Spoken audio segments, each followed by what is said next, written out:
Olá, tudo bem? A paz do Senhor Jesus. No dia de hoje eu estava meditando na palavra de Deus, estudando um pouco, fazendo uma pesquisa aí sobre livre-arbítrio e sobre a salvação, sobre o que está nesse contexto aí.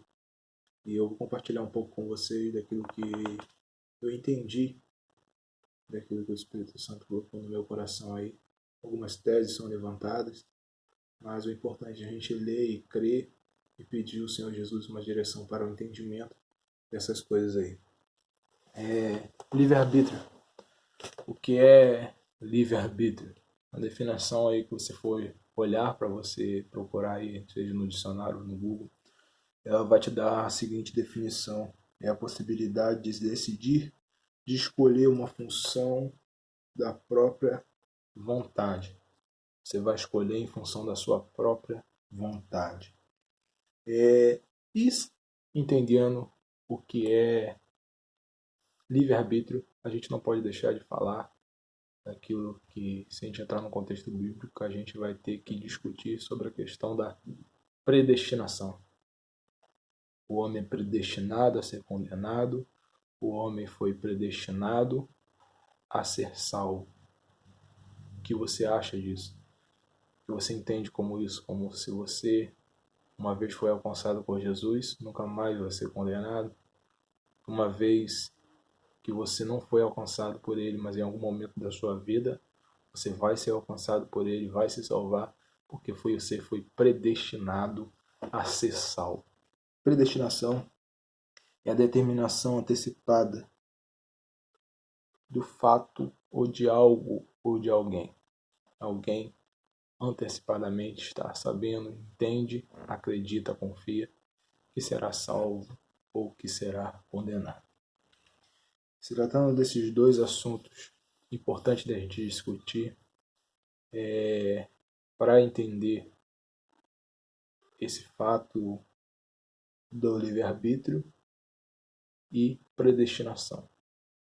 É fato que existem dois caminhos, é apontado em Mateus capítulo 25, versículo 46, Jesus estava falando no contexto material, estava falando daquela passagem clássica que todo mundo conhece: quando estive nu, me deste de vestir, quando estive enfermo, me visitaste, quando ele estava em uma situação difícil, que ele estava falando ali, não dele, mas de pessoas que passam situação difícil e não podemos ajudar.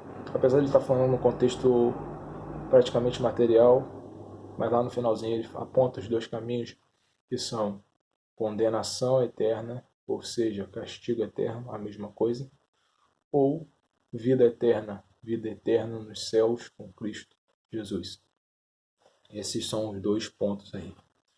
E entender isso, Paulo vai dizer aos Romanos, a carta de Paulo aos Romanos, no capítulo 6, no versículo 23, ele vai dizer que o salário do pecado é a morte.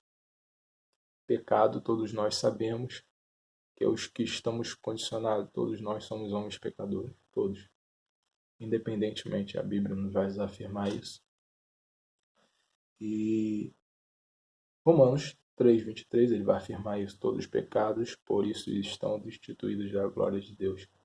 Todos pecaram, não há exceção, porque se houvesse, a exceção teria que morrer no lugar de Jesus, já que Jesus Cristo teve que descer dos céus com a missão de morrer para salvar aqueles que se haviam perdido.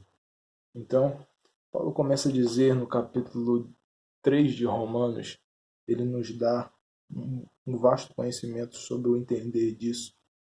Ele diz no versículo 10 que não há um justo sequer, não há ninguém que possa levantar a mão e dizer: sou justo, não tenho pecados, sou absorvido de qualquer condenação.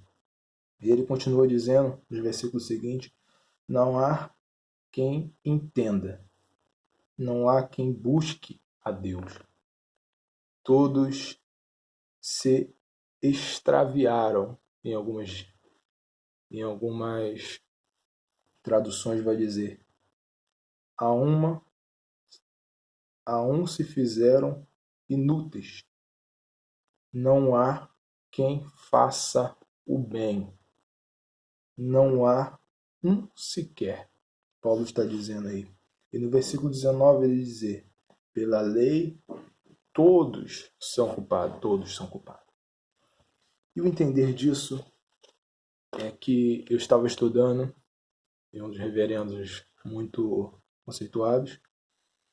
Ele traz no seu estudo, e eu estava olhando para esse estudo com bastante atenção, e ele se refere, não vou citar o nome aqui porque não cabe dizer o porquê, o conceito, nada, mas o importante é entender, e a concepção que ele diz é que muito antes da reforma cristã protestante, que houve por volta, iniciando com Martim Lutero, João Calvino e outros grandes homens de Deus que estudavam a palavra de Deus, na Holanda houve um conselho de teólogos alemães, holandeses, franceses, escoceses, daquela parte da Europa ali, para acentuar o conceito do livre-arbítrio, da predestinação, da salvação. E alguns pontos foram colocados sobre isso. E esse conselho que foi decidido, falando-se sobre o livre-arbítrio, eles colocaram exatamente aquilo que nós achamos. Livre-arbítrio, a pessoa escolhe a Deus ou não escolhe. A pessoa escolhe servir a Deus ou simplesmente não escolhe servir a Deus. E tratando da predestinação, ele trata da predestinação como sendo condicional.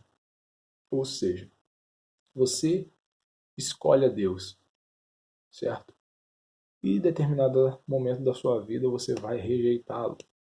Mas Deus sabe que se uma vez você o escolheu e no final você rejeitou, o que vai pesar é o que você vai decidir no seu futuro. Então Deus, com a sua ciência e sabedoria, e a presciência de Deus, o conhecimento de Deus, a onisciência de Deus, ele sabe como você está agora e como você vai estar no final da sua vida. Então isso vai decidir se você é salvo ou não, se você é predestinado à salvação ou se você é predestinado à condenação. Então, esse foi o conceito levantado. Outro conceito levantado, o sacrifício de Jesus de forma geral. Ou seja, João 3,16, versículo mais conhecido da Bíblia.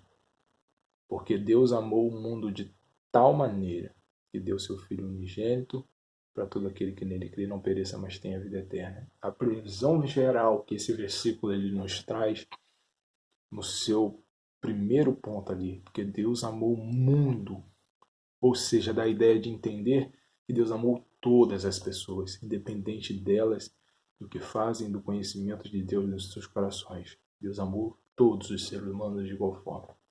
Por isso, o sacrifício de Jesus teria sido de forma geral para salvar toda a humanidade. Mas o que alguns debatem contra isso é que, se uma vez um pecador se arrepende dos seus pecados, e a Bíblia nos afirma que dos seus pecados não me lembrarei mais. Não há mais lembrança daquilo que você fez, não há mais lembrança daquilo que você passou anteriormente, tudo está apagado. E, logo após, a pessoa se afasta dos caminhos de Deus, após essa reconciliação, após verdadeiramente a aceitação de Jesus, a transformação de vida, e de repente ela fracassa e volta às práticas abomináveis dos olhos de Deus. E como se entende isso? Será que realmente os seus pecados foram apagados? Ou será que a pessoa não foi perdoada porque Deus, na sua consciência, onipotência, onipresença e onisciência, ele sabia que essa pessoa iria pecar de novo, então os seus pecados não serão perdoados. Nunca foram perdoados na realidade. Então essa é a ideia. Ou parte da ideia de que eu fui perdoado quando eu aceitei a Jesus. Tudo o que eu via antes, eu fui perdoado. O meu julgamento, se for para a minha condenação, vai ser depois de que eu me afastei dos caminhos do Senhor. Ou seja, se eu aceitei a Jesus e me desviei no ano de 2019, tudo o que acontecer de 2019 até o dia da minha morte vai ser para minha condenação. A minha punição vai ser só por esses anos, porque os anos antes não estão mais na minha lista, foram apagados por Jesus. Então, essa é o grande debate a entender dessa questão. Mas seguindo adiante, a graça de Deus, ela é imerecível ou ela é resistível? Perdão, imerecível não. Irresistível. Ou ela é resistível? O homem pode resistir à graça de Deus? A graça é favor imerecível.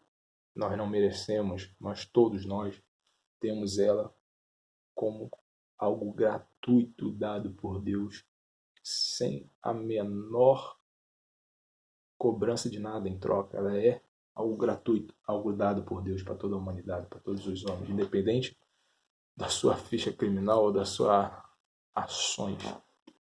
Então, isso é resistível? É. Você pode pregar para uma pessoa e simplesmente ela não querer mais, não querer nunca aceitar Jesus. Pode ser um ateu, pode ser qualquer pessoa desse tipo. Ele não quer. Infelizmente, ele não aceita a graça de Deus. E ela é resistível. Alguém ofereceu e ele resistiu dizendo, não quero. Não quero saber de Jesus. Não quero ouvir esse nome. É sim, resistível. A gente entende dessa forma. Então, passando daí, cair da graça é possível? Uma vez alcançado pela graça, aceitando a Jesus, alcançado pela graça de Deus, porque Paulo diz, aonde abundou o pecado, superabundou a graça. Superabundou a graça. Então a gente entende que é possível sim uma reconciliação com Deus, mas e o cair? É possível a pessoa se afastar depois de ter conhecido a graça, sair da graça? Ou a pessoa nunca esteve na graça? Como é possível isso? Aí eu comecei a entender tudo isso aí. E vou esclarecer para vocês em alguns momentos. Entendendo tudo isso, nós vamos para os protestantes que fizeram a reforma da igreja. Todos esses iniciando a partir de Martinho Lutero e os outros começaram a questionar essas teses que foram levantadas na Holanda por esses teólogos que se reuniram por um ano, mais de 150 teólogos para decidir essas afirmações. E começaram a falar. Primeiro ponto que eles indagaram sobre o livre-arbítrio. Ele disse que o livre-arbítrio do homem não existia mais. Eles indagaram que o livre-arbítrio do homem tinha sido contaminado. E se você olhar, é bem realidade. Porque uma vez você tem um jardim lindo, perfeito, e lá foi dado a Adão o livre-arbítrio de escolher ou não a árvore da ciência do bem e do mal. Só que no mundo de hoje é o contrário. As árvores que estão ao redor não são boas. E o homem sequer tem acesso à árvore boa. É como se a gente fizesse o inverso. É como se Deus colocasse o homem hoje no jardim do Éden e todas as árvores fossem ruins e ele tivesse que escolher apenas uma árvore boa. Só que no mundo em que os cristãos que estavam debatendo essa tese estavam vendo que no mundo de hoje já não existe essa árvore, ela está escondida.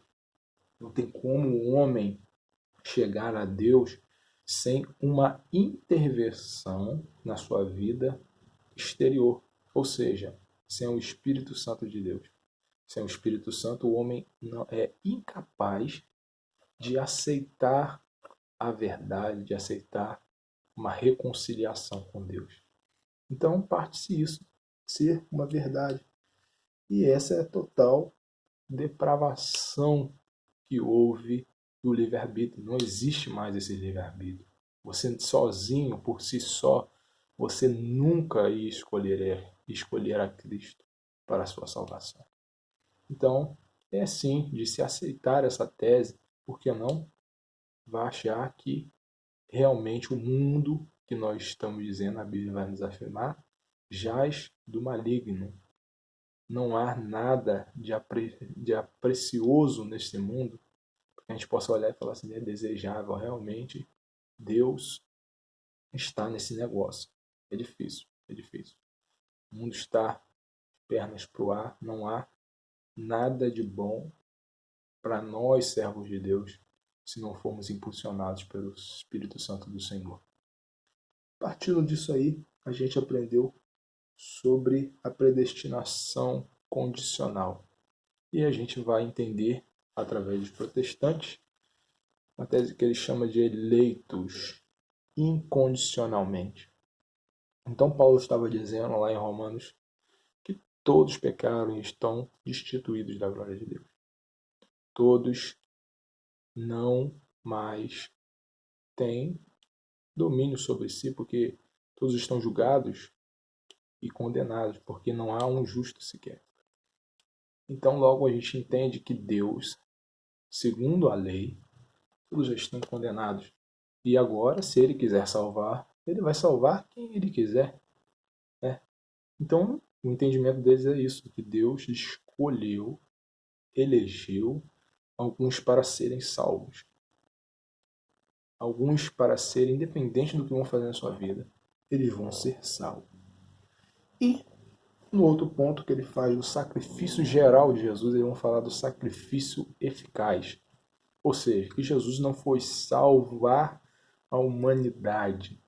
Jesus morreu na cruz para salvar especificamente os eleitos de Deus. Ou seja, porque senão o sacrifício de Jesus seria em vão. Eu morri por você. Você quer ser salvo? Não, eu não quero ser salvo. Não, você não morreu por mim. Eu não pedi nada a você. Não é isso?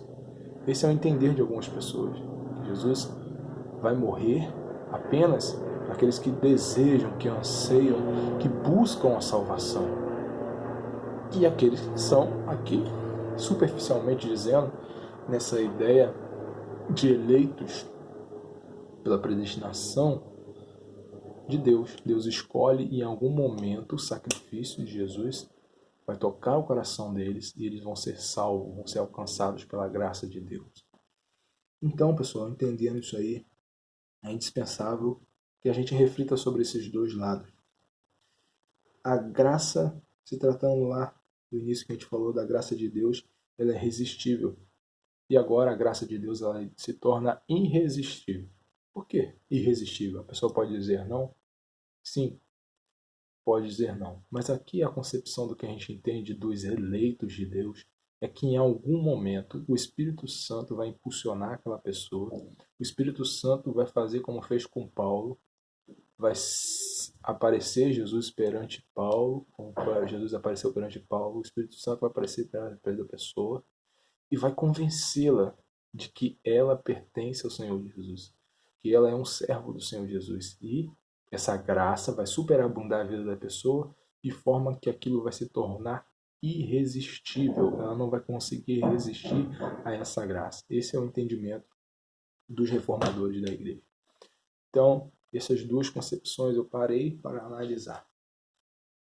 E creio que você também pode parar aí para perceber de que existem teses certas dos ambos lados, mas algumas coisas que nos deixam com aquela pulga atrás da orelha acerca do que realmente é a nossa salvação e as nossas escolhas. E eu fiz questão de olhar para o texto do Evangelho de João, no capítulo de número 6, João capítulo 15, a partir do verso 6, que Jesus ele vai dizer: quem não permanecer em mim é lançado fora, lançado no fogo e será queimado. O que Jesus estava dizendo? Uma vez que você aceitou a Ele como o único e suficiente Salvador da sua vida, e Ele diz: eu sou a videira verdadeira, e toda árvore plantada fora de mim que não dá fruto, eu lançarei fora. Agora olha essa cena, você já deve ter visto no quintal da sua casa, em um sítio, em qualquer lugar. Uma árvore em que ela tem galhos verdes, com flores, com folhagem verde. Isso significa que aquela árvore é sadia. Mas às vezes naquela árvore vai aparecer um galho seco, um galho sem flor, sem folhas. Ele está seco. E se alguém tocar naquele galho, pode ser que ele quebre, cai, ou o próprio vento vai o derrubar. Então, são pessoas secas que estão ainda ali presentes naquela árvore, na videira. Mas Jesus vai tirá-las dali. Mas ele diz uma coisa: se permaneceres em mim e a minha palavra permaneceres em vós, você vai o quê? Vai frutificar, vai dar fruto, vai florescer, as folhagens vão estar em você. E Deus abre o parênteses. Ele fala que nós, gentios, fomos enxertados. Nós não fazíamos parte, não tínhamos parte na salvação, mas fomos, pela graça de Jesus, enxertados na videira. E nós temos, ao entender disso tudo, o que eu entendo é o seguinte: predestinado ou não à salvação, nós não sabemos. Eu não sei se eu fui predestinado à salvação ou à condenação.